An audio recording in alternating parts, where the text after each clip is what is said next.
Hey guys, today I show you how to install RAM into the motherboard. So let's get started. This is a RAM. This is also a RAM, but doesn't matter. I mean the physical size.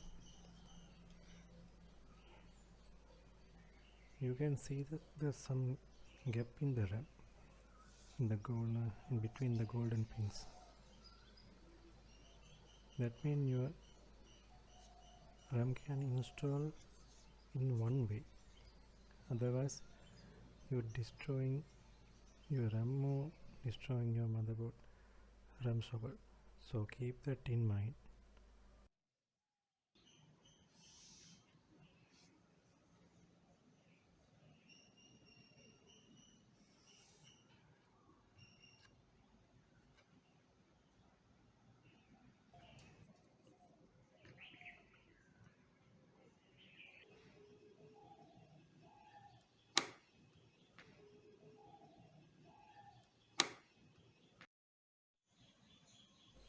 Finally, you know how to install a RAM.